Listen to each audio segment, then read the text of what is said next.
Machine parts గురించి explain చేస్తున్నాను. So first దీన్ని ఏమంటారంటే బ్యాలెన్స్ వీల్ అంటారు.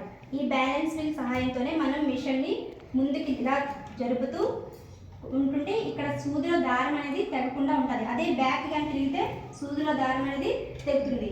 నెక్స్ట్ దీన్ని స్టాప్ మోషన్ స్క్రూ అంటారు. దీని సహాయంతో మనం మిషన్ని ఆఫ్ చేసినప్పుడు ఇలా పెడితే ఇది ఆగుతుంటుంది.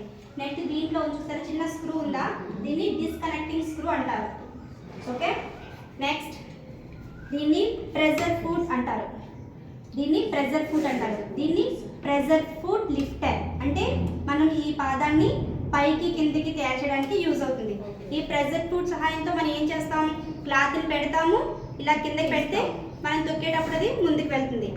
నెక్స్ట్ ఇది నీడిల్, తెలుసు కదా, ఇది నీడిల్ స్క్రూ అంటే మనం సూది ఏమైనా ఇరిగినా చేసినా దీన్ని లూజ్ చేసి తీసి సూదిని తీసి మళ్ళీ తిరిగి అమర్చుతాం. తర్వాత ఈ క్లాత్ కింద ఉంది చూసారా, దీన్ని ఫీడ్ డాగ్ అంటారు. అంటే ముళ్ళులా ఉంది చూసారా, ఇది ఏంటంటే క్లాత్ని ముందుకి జరపడానికి యూజ్ అవుతుంది. ఓకే, ఇది నీడిల్ ప్లేట్. తర్వాత ఇది ప్రెజర్ బార్ స్క్రూ. నెక్స్ట్ ఇది థ్రెడ్ టెన్షన్ యూనిట్. మనం బాబిన్లు పెడతాం కదా, దీన్ని ఏమైనా బాబిన్ ప్రాబ్లం ఉంటే మనం దీన్ని సెట్ చేసుకోవాలి. మనకి దారం తెగినా చేసినా చిక్కుపడినా మనం దీన్ని సెట్ చేయాలి. And at a time bobbin కూడా చూసుకోవాలి.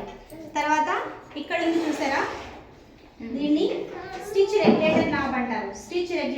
ఇది ఏంటంటే కుట్టు అనేది మనకి చిన్న కుట్టు రావాలా పెద్ద కుట్టు రావాలా పైకి కిందకి జరిపి అడ్జస్ట్మెంట్ చేయడంలో దీన్ని యూజ్ చేస్తారు. తర్వాత ఇది బాబిన్ రబ్బర్ రింగ్ అనమాట. అంటే మనకి